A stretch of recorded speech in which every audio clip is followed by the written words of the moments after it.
네, 김종대 전 의원과 김종대 레이더 이어갑니다. 의원님 어서 오세요. 안녕하십니까? 네.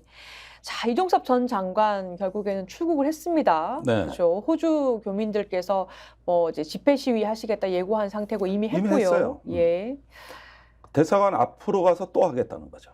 그렇죠. 이제 그저께 한 거는 평화의 소녀상 앞에서 한 거고 음. 딱 대사관에 출근만 해봐라. 그리로 가겠다. 음. 이렇게 지금 예고돼 있습니다. 아니 교민들께서 생활비도 바쁘실 텐데 너무 고생이 많으십니다. 갑작스럽게. 참 슬픈 건 저도 호주에 그 대사관도 가보고 교민사회도 예. 가봤는데 이게 호주만 하더라도 교민사회가 평화로워요. 다른 나라에 비해서. 근데 지금 교민사회가 보수 진보로 아주 극렬하게 이제 분열하고 갈등을 이제 겪어야 되는 이런 상황이 돼버린 것이죠. 그러겠네요. 예, 그래서 참 그거 슬픈 일입니다. 원래 대사의 임무 중에 하나가 교민과의 통합, 대화, 소통. 이게 대사의 가장 중요한 임무인데 시한폭탄이 오니까 평온하던 교민사회가 뭐 벌집 쑤신 듯이 또 난리 나게 생겼어요. 예, 저희가 일부에서도 다뤘습니다만은 오늘 경향신문하고 한겨레에서 뭐라고 했냐면 대통령 왜 이렇게까지 하셔야 됩니까? 라고 했거든요. 그러니까 이종섭 그 장관이 출국하면서 기자가 이렇게 마이크 막 겨우 따라잡아서 들이대니까 왜 이렇게까지 하시는 거예요? 한 거를 이제 왜 이렇게까지? 빗대서 대통령님 네. 왜 이렇게까지 예. 그 사건을 한번 오늘 재구성을 한번 해볼게요. 네. 그러니까 이제 공수처 수사하고 MBC 취재를 종합을 해보면은 전화 한 통에서 시작이 되지 않습니까? 네. 그러니까 이종섭 전 장관이 지난해 7월 31일 오전 11시 50분쯤에 서울 지역의 유선 번호인 02800으로 시작되는 전화를 한 통 받는데요. 요 발신지가 어디냐 수사를 해보니까 이태원로 가입자는 대통령실이다라고 합니다. 그리고 대화 내용 자체는 뭐 녹음이 안 되니까 없지만 그 통화의 시간대는 다 통신 기록이 남잖아요. 보면 실제 일정 시간 통화가 이루어졌던 걸로 파악이 되고 있습니다. 네. 그러니까 과연 누구와 어떤 얘기 나눴을까가 정말 궁금한 전화의 시작인데 박정훈 전 해병대 수사단장은 윤 대통령의 경로로 이 모든 일이 시작됐다라고 해요. 그러니까 이 전화는 그러면 윤석열 대통령과 이종섭 장관의 통화였겠죠? 저는 그렇게 추정합니다. 네. 사실은 이제 하나씩 퍼즐이 맞춰지는 느낌인데 원래 윤 대통령이 아침 회의하다가 경로에서 국방장관 연결해라. 7월 31일 오전 회의죠. 예. 이걸 제일 먼저 폭로한 건 저예요. 그 뒤에 박정원 대령 진술서에 똑같이 써 있는 거예요. 예. 그러면은 저는 그때 고발당할 각오를 하고 아예 이제 핵심을 그냥 때리자. 의원님 뭐 어디서 제보가 있으셨습니까? 아니 물론 있죠. 네. 예, 제가 또 누굽니까? 예. 그래가지고 저기 박정원 대령 진술서 나오기 한 일주일 전쯤에 그 유튜브 서울의 소리에서 제가 공개한 내용입니다. 그런데 예. 그때 정말 고발당할 각오를 했었어요. 이미 고발도 뭐 다른 건으로 당해서 안 들어오더라고요. 예, 변호사 왜 이렇게 필요하면 조용하지? 얘기하십시오. 근데 일주일 예. 뒤에 박정원 대령 진술서가 나왔는데 똑같이 써 있는 거예요. 아. 그래서 예. 그게 7월 31일 아침 10시경에 외교안보 분야 수석비서관 회의가 있었고 대통령이 임기훈 국방비서관으로부터 최상병 건을 보고받은 즉시 경로했다. 참석자 전원에 따르면 예. 대통령이 국방 분야에 대해 그렇게 화를 내는 걸 처음 봤다. 예. 그래서 국방장관 전화 연결하라 그래가지고 이러면 앞으로 누가 사단장 하란 얘기냐. 이런 일로 처벌하면.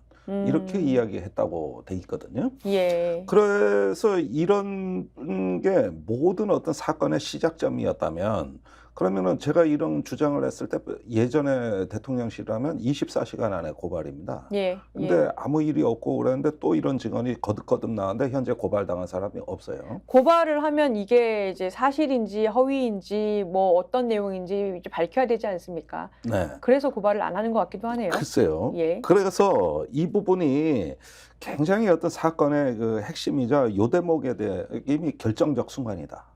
이렇게 인식하고 있었는데 이번에 이종섭 전 국방장관이 호주 대사로 발표가 되고 나서 예. MBC의 후속 취재를 통해 가지고 그 시간에 사실은 용산의 대통령실로부터 전화가 있었다. 그게 이제 발신지를 봤더니 대통령실인데 정확한 시간은 11시 45분입니다. 그러면 그 뒤에 무슨 상황이 벌어졌느냐인데 예. 약 12분 후인 11시 57분에 이종석 국방장관이 김계환 해병대 사령관한테 전화를 한 것이죠. 예. 그러니까 바로바로 이어지는 거거든요. 그래가지고 그때 최초로 사건 2차 보류 지시가 내려갑니다. 그런데 2차 보류 지시는 사실은 그 부수적인 것이고 예. 1사단장 보직 해임을 멈추려고. 왜냐하면 경찰에 이첩이 되면 수사 혐의 대상자가 부대 지휘를 못해요. 예. 그러면 자연스럽게 보직 해임이거든요. 예. 그리고 보직 해임을 그 전날 국방장관이 이미 결재를 했어요. 예. 그러니까 그걸 멈추라, 이게 급했던 거죠. 만약에 임성근 1사단장을 적당하게 무마하고 빼주려면은 민간 경찰 수사 단계에서 수사에 개입해도 돼요. 예. 그러면 뭐가 급해서 그때 대통령이 전화를 하고 황급히 그 전화를 받은 국방장관이 또 해병대 사령관한테 전화를 하고 뭔가 막 긴박하게 비상사태. 이게 보직 해임돼서 지휘권이 안 내려가면 외부에 알려져서 나중에 네. 이걸 무마하더라도 어쨌거나 알려져서 그런 거죠? 그렇죠. 보직 해임이 예. 되면 불이익이 많습니다. 연금에도 퇴직금에도 그 영향을 줍니다. 이런 상황이 되니까 이날 원래 오후 2시에 이종석 국방장관은 우즈베키스탄 출장차 영종도 공항으로 출발을 했어야 돼요. 근데 11시 45분에 이 일이 시작되니까 점심 먹고 가야 되는데 예. 급해진 거예요. 예. 그래서 즉시 참모회의를 또 소집해요. 전화를 한 다음에. 그러니까 지금 통화 직후에 예정돼 있던 해병대 수사단의 최상병 사건 언론 브리핑, 국회 국방위 보고 다 취소시키고 예. 오후 1시 반에 참모들을 모아서 긴급 현안 회의를 하는 그렇습니다. 거죠. 예. 그런데 이게 긴급히 지시를 하고 회의를 소집하다 보니 해병대 사령관한테 전화로 전달하는데 한계가 있어서 예. 지금 해병대 장군 중에 누구 서울 출장 온 사람이 있냐? 그러니까 부사령관이 올라가 있습니다. 투스타. 그 들어오라 그래라. 그래가지고 정종범 부사령관이 소집된 회의에 뒤늦게 도착한 시간이 2시 17분이에요. 그러니까 비행기 이미 늦은 거야. 얼마나 지금 급하면은. 예. 그래가지고 거기서 막 불러줘요. 수사단장 빼고 과실치사 빼고 이첩하지 말고 그다음에 1사단장 제대로 근무시키고 이런 걸 막 쏟아내고 그 지시를 하자마자 일어서서 이제 비행기 시간 늦었다고 가버리고 그 다음에 8월 1일부터는 우즈베키스탄에 가 있으니까 거기서 수행하고 있던 군사보좌관, 예. 비서실장이 예. 계속 문자로 해병대 사령관한테 1사단장 제대로 근무하고 있냐, 정상 출근했냐. 그러니까 오로지 이첩 보류를 한 거는 1사단장을 지키기 위한 것이었다는 게 4차례 정도 확인이 돼요. 그러면은 이날 예. 7월 31일 날 그 용산으로 받았던 의문의 전화 한 통이 이 모든 급변 사태의 시작이고 모든 어떤 상황이 반전되는 어떤 핵심 결정력 순간이 됐던 것이죠. 그러면은 이 부분에 대해 가지고 지금 외압 의혹 수사에 있어 가지고 최우선적으로 조사해야 될 내용이 그때 누구로부터 전화를 받으셨냐. 그렇죠. 어떤 전화였냐. 예. 그리고 왜 전화를 받자마자 이렇게 이종석 장관은 전화를 받고 움직인 사람이에요. 그러면 사실 그 전 단계 가장 최초 원인은 전화한 사람이죠. 그렇습니다. 어떤 이유로 무슨 전화를 했길래 이 사단이 났느냐. 그렇습니다. 그러니까 장관한테 전화 한 통화로 이렇게 그냥 상황을 싹 바꿀 만한 인물이 누구겠냐고. 용산에.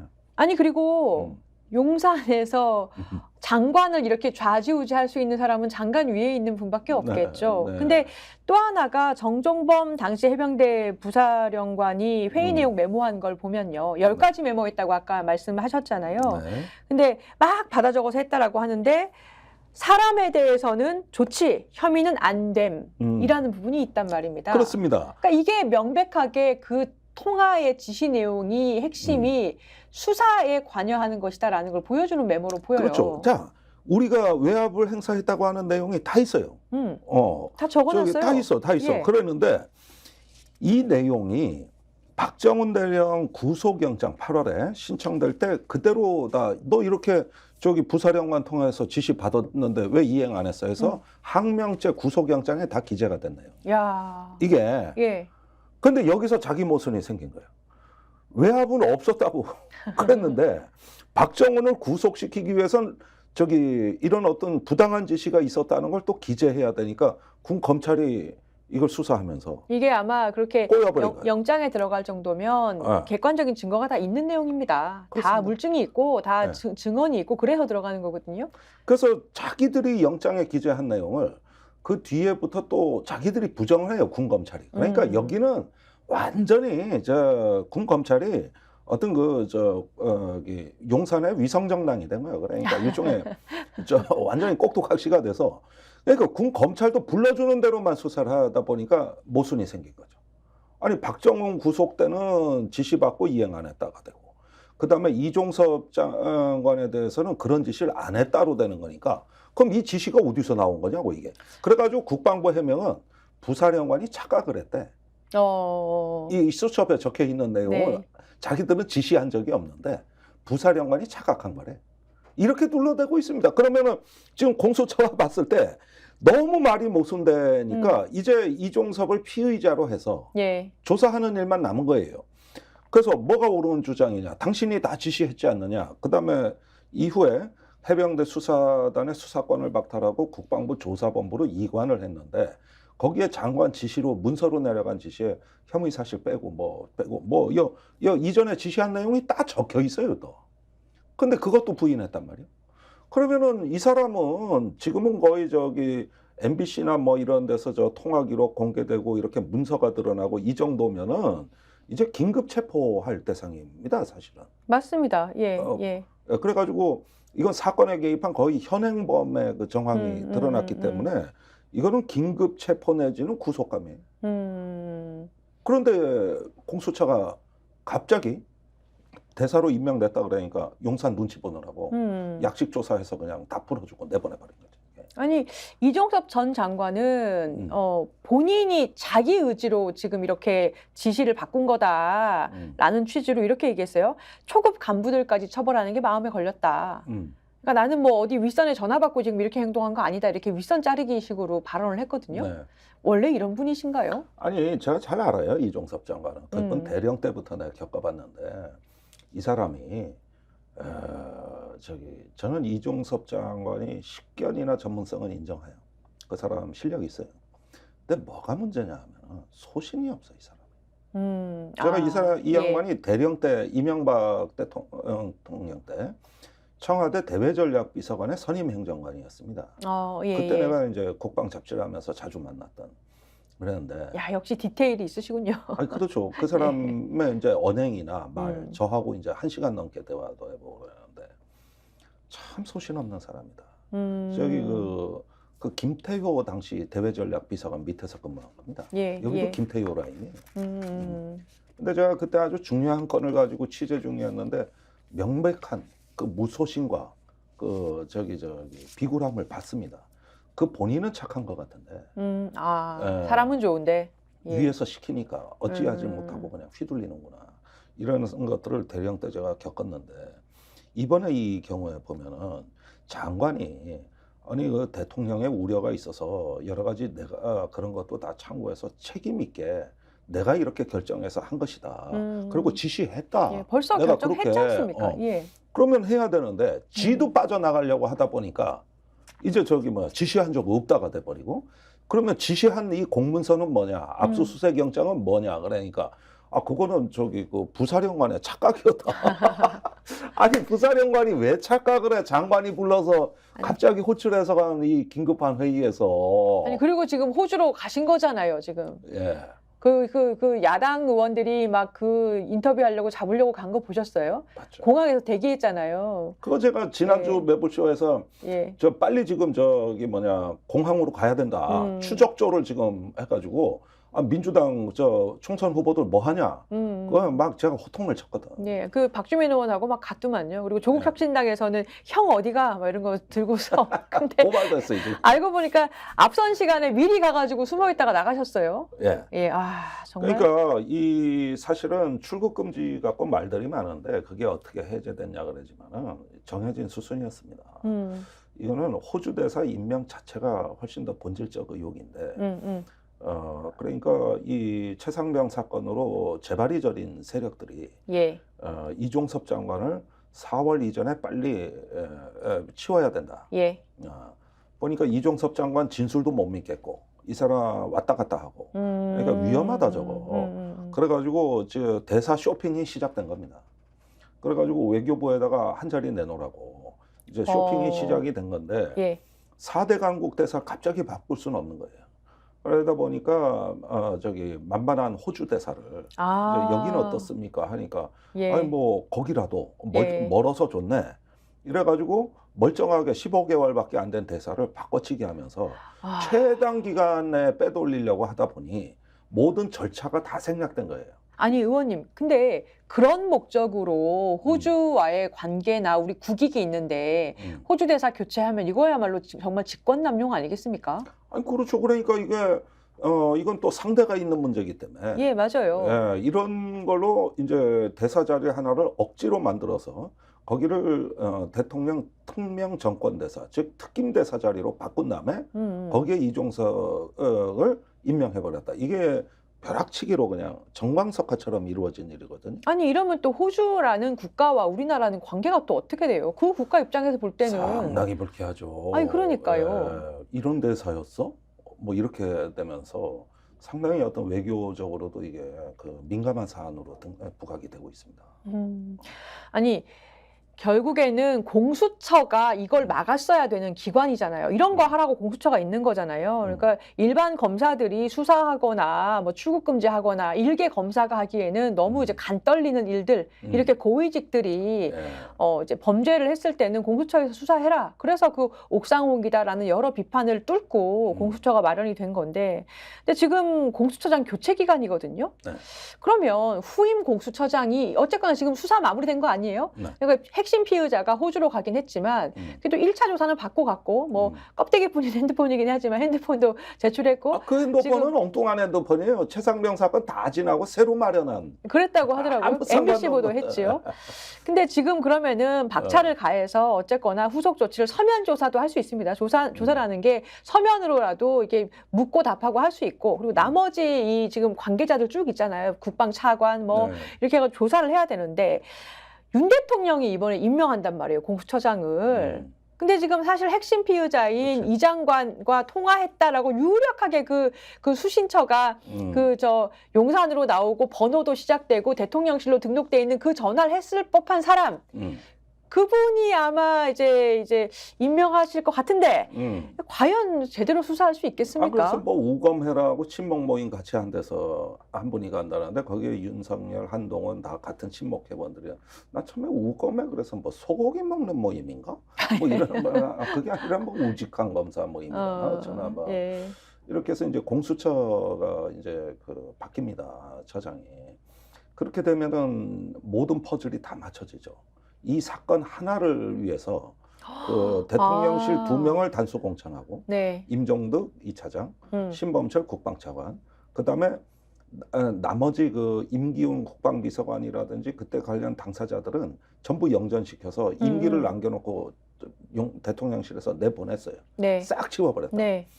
그래가지고 이제 저기 다음 선거가 끝나면은 이 최상병 건에 대한 외압 세력, 대통령 방탄 세력이 제1열로 일단 국회 국방위로 입성할 가능성이 높습니다. 임종득, 신범철. 그러다 국민의힘 우세 지역입니다. 예, 그다음에 민간인이 돼 있는 이종섭은 해외로 일단 대사 발령을 내고, 그다음에 가장 문제가 해병대인데 사령관하고 일사단장을 현직에서 못 내보내는 거죠.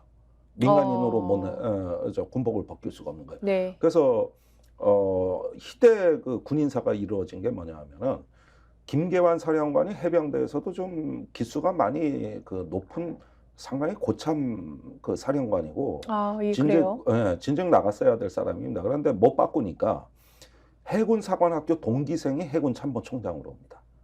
작년 정기 인사에서 동기생한테 지휘받게 생긴 거예요 지금. 이게 계급 사회에서는 검사나 군인들은 저기 동기생이 그 최상위 계급에 오르면 나머지는 다 옷을 벗는 게 관례잖아요. 그런데 네. 이제 저기 해병대만 인사를 못하고 이 사건 때문에 붙잡아두니까 작년에 해병대에서 장성 진급자가 안 나와요. 육해공군이 다 진급 시즌인데 여긴 이 사람들이 맡고 있는 거지 이제.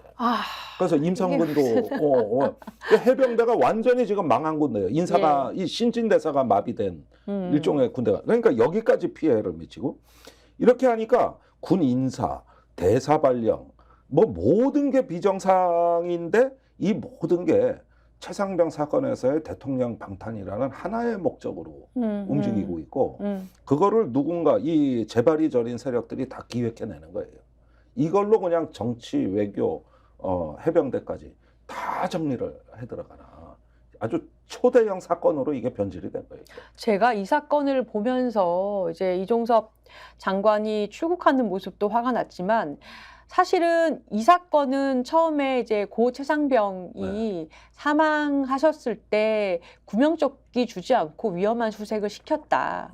그래서 사람이 사망했다. 네. 이걸 책임을 문책해야 된다. 이 그렇죠. 수사에서 너무나 상식적인 수사에서 시작이 됐는데 상식적으로 처리해서 억울한 일 없게 했으면 됐을 것을 그러지 않고 막다 보니까 이게 호비로 먹을 거 가래로 막고 가래로 막을 거 지금 국가적으로 외교 망신이 되고 지금 호주 대사를 바꾸고 이렇게까지 왔어요. 그리고 그 사람들을 국회에 막 공천 주고 뭐 지금 인사가 뭐 해병대 인사도 막 좌지우지하고 이렇게 됐어요. 개판이 된 거예요. 그러면 나라. 국방이 전체가 흔들리는 거예요. 아니 제가 만약에 공수처 내부 인물이면 이 상황에서 또다시 방탄 공수처장이 와서 뭔가 이 또 사안을 가리려고 한다면 참지 못하고 내가 이러려고 공수처 왔느냐라고 제2의 박정훈 대령처럼 뭐 내부 고발자로 나설 수도 있을 것 같아요. 아 그러니까 지금 그걸 우리도 기다리고 있고 예. 더 중요한 것이 하나가 빠졌습니다.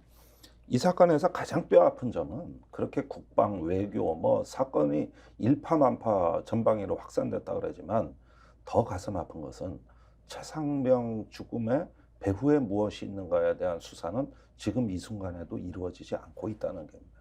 맞습니다. 이게 제일 뼈아픈 거예요. 그러니까 이제는 그 경북경찰청에서 수사하고 있는데 거기까지 영향을 주니까 경북경찰청이요. 사건을 이첩 받았으면 자기가 지켜야 되는데 국방부에서 돌려달라고 해서 돌려줬거든요. 예. 이 얼빠진 경찰이 그 뒤에 다음날 뭐라 그랬는지 아십니까? 정식 이첩할 때까지는 수사할 계획 없다. 아니 국민이 의문의 죽음을 당했는데 어떤 국가의 공적인 기관이 수사할 계획 없다는 발표를 합니까? 그래. 그게 지금까지 이어져 오는 겁니다. 그리고 이게 딴 일도 아니고 우리나라 모든 청년들이 가는 군대에서 군 업무 보다가 된 일이에요. 그러면은 시시비비를 가려야죠. 아니 제가 이 문제는 당사자인 게 재작년 9월에 이해람 중사가 비극적인 죽음을 맞이합니다. 그때 3년 됐네요 벌써. 그때 국방부에서 이제 그 민군 병영혁신위원회가 구성이 돼가지고 제가 사법제도 개선 분과장을 맡아요. 그때 우리가 2014년 윤승주 일병 사망 사건으로부터 지금에 이르기까지 군의 모든 의혹 수사는 초동 수사에서 실패했다. 그때 증거인멸, 말맞추기, 사건 은폐가 다 초동 수사에서 지휘관이 사법 기능을 장악하는 가운데서 이루어진 것이다. 그래서 앞으로는 사망 사건의 경우나 성추행 사건은 무조건 군에서 손을 떼라. 민간 경찰로 한다. 그래가지고 그걸 갖다가 법 개정이 이루어졌죠. 변호사들 16명하고 같이 할 때 제가 그때 위원장이었거든요. 그러니까 이거를 사건을 경북경찰청으로 그때 정상적으로 이관하라는 것은 윤승주, 이해람 등 우리 장병들의 피와 희생에 그 아주 그 뼈아픈 희생을 딛고 일어서서 국민적 지지를 받아서 마련한 계산안이에요. 이걸로 우리가 이 70년 군 사법의 묵은 때를 벗고 새 출발을 하자 해가지고 정군을 불러서 교육을 시켰다고. 그때 박정훈 대령도 와서 교육을 받았다고. 그랬군요. 거기서 3년 전이라. 그래서 이제 다시는 제 식구 감싸기는 없는 이제 새로운 사법 질서가 탄생했고 이걸 정군을 교육을 시켰단 말이에요. 그런데 그 뒤에 바뀐 사법 질서 하에서 첫 번째 사망 사건이 이거요. 최상병 사건이라고. 네.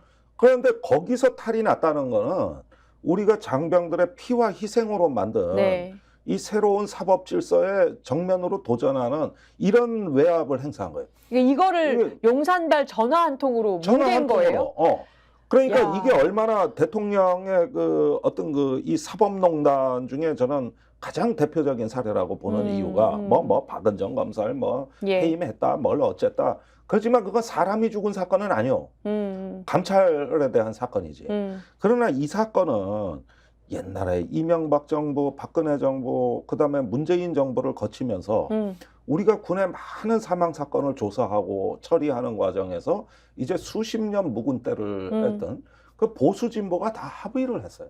그래가지고 누구나 반대하지 않은 가운데 이거 국회에서 입법 조치까지 해줘가지고 오늘날에 이루고 이제서야 자식을 군대 보내는 부모들이 그 어떤 억울한 죽음이 생기지 않고 불필요한 희생이 생기지 않도록 이 군의 어떤 그 하나의 어떤 체질과 문화와 구조가 바뀌는 이런 걸로 해가지고 국민의 80% 지지를 얻었던 개혁입니다. 예. 여기에 도전하는 거예요. 이게 야. 여기에 도전하는 거라고. 오늘 이 전체적인 사건의 흐름이 맨 처음에 얘기하셨던 우리 김종대 전 의원 모시고 말씀을 나누니까 네. 흐름이 잡히는 것 같네요. 네.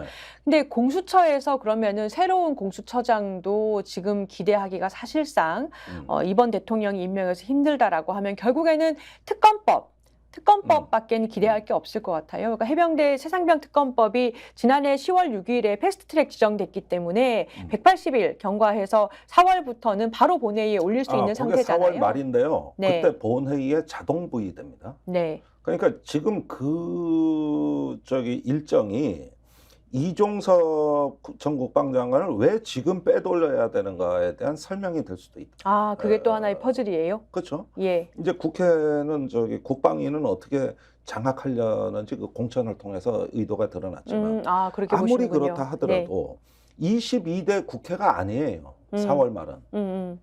그렇다면은 특검법이 있을 때 아무래도 특검 정국이 될 가능성이 높으니 그렇죠. 불필요한 변수를 다 제거해버려요. 이종섭 전 장관이 특검에 계속 불려 나와가지고 언론을 타고 뭐 아니 그건 이제 그럴 수 특검법이 있죠. 통과되고 예. 의결이 됐을 때 얘기지만 이 과정 자체가 일단 계속 만약에 국민의힘이 이기면 관리가 되겠지만 야당이 이기면 통제 불능으로 갈 수도 있고 또 국민의힘 공천에서 떨어진 사람들이 최상명 특검에 이게 찬반 투표가 어떻게 될지도 믿을 수도 없고 예. 그래서 저는 그때 그랬어요. 1월 달에 4월에 특검 보십시오. 200표 얻을 수 있습니다.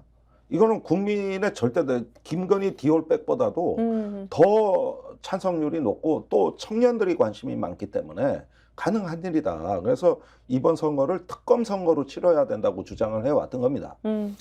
그런데 이게 4월에 본회의 부의되기 전에 싹 정리하고 치워버리면 물론 대통령이 거부권 행사하면은 부결은 되겠지만 거부권 행사할 가능성 높다고 보세요? 예, 그럴 가능성이 높지만 그 가운데서 자기들도 이걸 감당해야 될 어떤 정치적인 부담이 있는 거예요. 그래서 이거는 제 예상보다도 예. 정권이 이 사건에 관해서는 확실히 겁을 먹고 있다.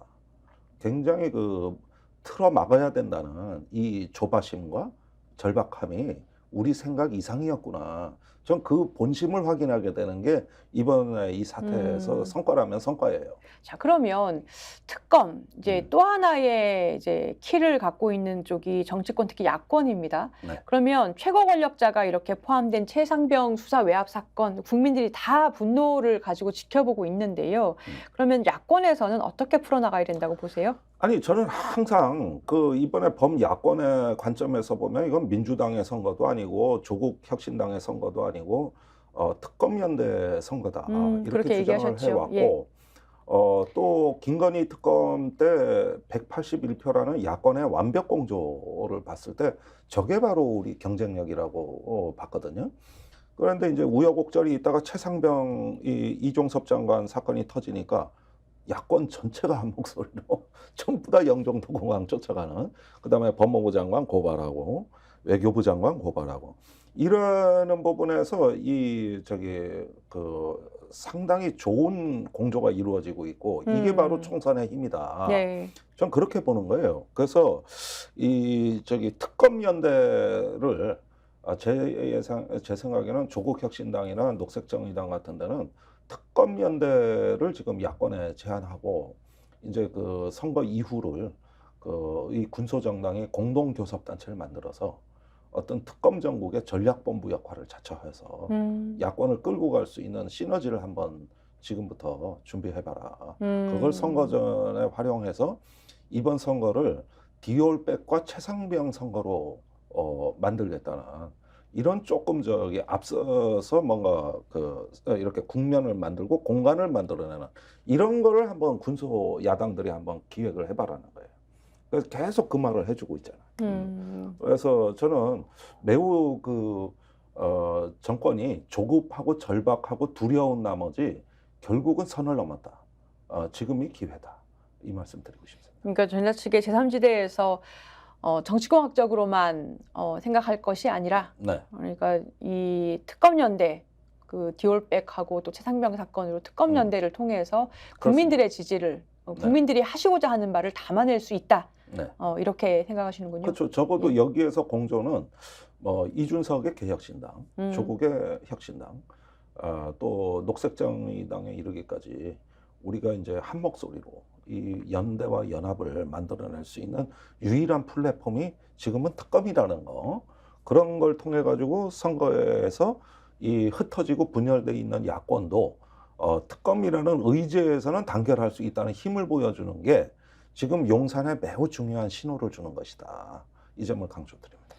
예, 오늘 최상병 사건 관련해서 이종섭 전 장관 출국 전체적인 이야기 김종대 전 의원 모시고 들어봤습니다. 감사합니다, 의원님. 네, 감사합니다. 너무 제가 홍보를 정치권색. 예. 다시 제가 말씀드리죠. 예. 구독, 좋아요, 사랑입니다. 예.